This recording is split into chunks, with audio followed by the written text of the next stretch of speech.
Assalamualaikum warahmatullahi wabarakatuh.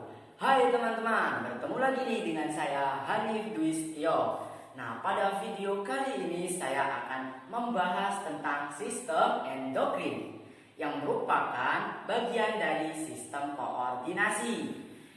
Let's go. Sistem endokrin ini merupakan suatu sistem yang bekerja melalui perantara zat-zat kimia yang berupa hormon yang nantinya akan disekresikan menuju ke darah, kemudian ditransfer ke pembuluh darah ataupun pembuluh limfa. Kalian harus tahu nih, sistem endokrin atau eksokrin. Ada bedanya endokrin dengan eksokrin. Kalau endokrin, hasil sekresinya nanti akan ditransferkan menuju ke pembuluh darah. Sedangkan eksokrin, ini hasil sekresinya akan dikeluarkan dari tubuh melalui saluran khusus. Fungsi dari sistem endokrin itu sendiri, yang pertama yaitu untuk menghasilkan hormon-hormon yang penting bagi tubuh kita, yaitu akan diperlukan oleh jaringan-jaringan tubuh. Dan yang kedua, untuk mengontrol aktivitas kelenjar pada tubuh kita. Yang ketiga, merangsang aktivitas kelenjar pada tubuh kita. Dan yang keempat, merangsang jaringan-jaringan pada tubuh kita. Yang kelima, mengontrol metabolisme, oksidasi, dan meningkatkan absorpsi glukosa pada usus halus. Dan yang terakhir, yang keenam, fungsinya yaitu untuk merangsang metabolisme lemak, mineral, air, hidrat, vitamin, dan protein. Nah, kalian sudah tahu kan, ternyata sistem endokrin ini menghasilkan hormon. Lalu, hormon itu apa? Hormon itu merupakan suatu biomolekul yang aktivitasnya dapat mengatur pertumbuhan, reproduksi, kemudian metabolisme, tingkah laku kita, dan keseimbangan. Sistem endokrin ini akan menghasilkan hormon. Sedikit saja hormon yang dihasilkan oleh sistem endokrin akan berdampak besar dan sangat lama. Wah, hebat ya ternyata sistem endokrin. Iya dong. Nah, lanjut nih. Kita berbicara tentang hormon. Hormon itu kita bagi menjadi dua. Nah, kita berbicara tentang hormonnya sekarang, yaitu hasil dari sistem endokrin. Hormon kita bagi menjadi dua, yaitu dengan cara secara kimiawi, dibagi menjadi dua secara kimiawi dan secara fungsional. Nah, kalau secara kimiawi dibagi menjadi tiga. Nah, yang pertama steroid. Yang kedua defiret asam amino.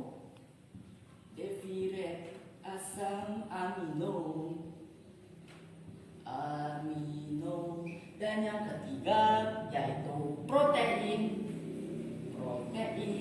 atau peptida.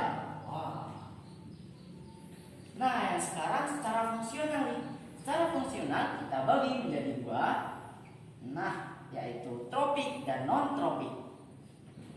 Tropik dan non tropik. Kalian juga harus tahu nih, di dalam tubuh kita, di dalam tubuh kalian juga terdapat nih organ-organ yang mengatur pengeluaran si hormon. Apa saja kak? Kita bahas. Yang pertama yaitu lambung. Nah, lambung. Lambung ini akan berfungsi untuk mengeluarkan hormon gastrin. Hormon gastrin nanti akan berfungsi untuk mengatur kadar HCl pada lambung atau meningkatkan kadar HCl pada lambung. Yang kedua yaitu organnya. Nah, jadi ini akan menghasilkan hormon gastrin. Nah, dan yang kedua yaitu ginjal. Ginjal akan menghasilkan hormon eritropoietin. Eritropoietin ini akan berfungsi untuk memproduksi eritrosit pada atau dari sum-sum tulang belakang. Nah, jadi ginjal ini akan menghasilkan hormon eritropoietin. Nah, yang ketiga itu adalah jantung kita nih. Ternyata jantung kita ini menghasilkan hormon, yaitu hormon arteriopeptin. Hormon arteriopeptin ini akan berfungsi untuk mengontrol kerja jantung kita. Jadi jantung kita bekerja itu yang mengatur adalah hormon arteriopeptin. Jantung akan menghasilkan hormon arteriopeptin.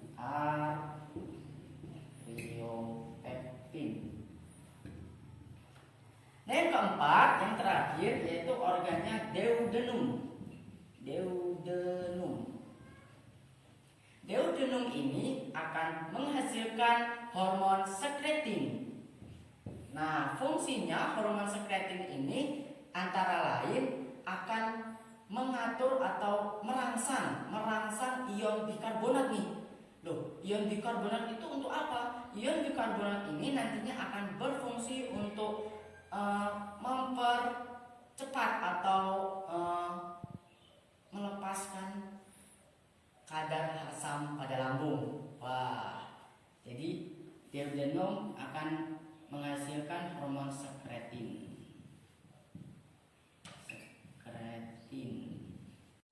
Nah, di sistem endokrin itu terdapat nih kelenjar-kelenjar pusatnya, yaitu kelenjar-kelenjar pusat.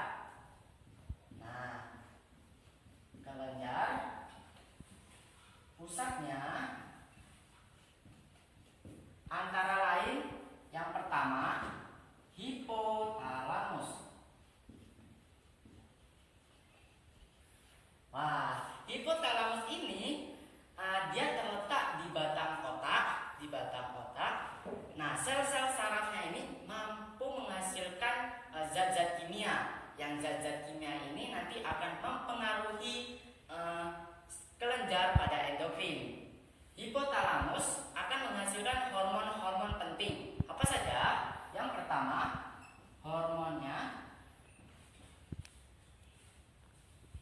TRF, CRF, dan INRF. Ini merupakan hormon yang dihasilkan oleh hipotalamus. Ketiga hormon ini berfungsi untuk mengatur atau mengontrol kelenjar hipofisis. Jadi fungsinya itu untuk mengontrol kelenjar pada hipofisis. Ada lagi nih yang dihasilkan oleh hipotalamus hormonnya, yaitu hormon ADH, TSH, dan oksitosin. Nah, kita lanjut nih yang kedua. Sini ya yang kedua. Yang kedua itu yaitu kelenjar pusatnya hipofisis. Hipofisis itu terletak di dasar otak yang berfungsi untuk Nah, yang kedua adalah hipofisis. Hipofisis terletak di dasar otak, kelenjar pituitari atau hipofisi. Nah, ini juga sering kita sebut dengan master of gland. Jadi hipofisis itu sering juga disebut dengan master of gland. Kenapa? Karena dia adalah kelenjar pengendali. Jadi artinya itu hipofisis master of gland ini artinya maksudnya itu kelenjar pengendali. Nah, hipofisis ini kita sebut dengan kelenjar pengendali itu kenapa? Karena fungsinya itu sangat penting. Jadi hormon-hormon yang dihasilkan oleh hipofisis ini sangat penting bagi kelenjar-kelenjar lain maupun jaringan-jaringan tubuh kita. Nah, si hipofisis ini kita bagi nih menjadi dua. Yaitu anterior dan posterior.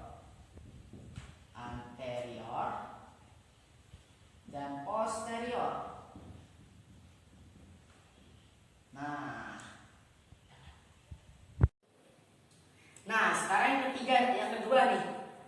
hipofisis posterior. Nah, yang kedua hipofisis posterior.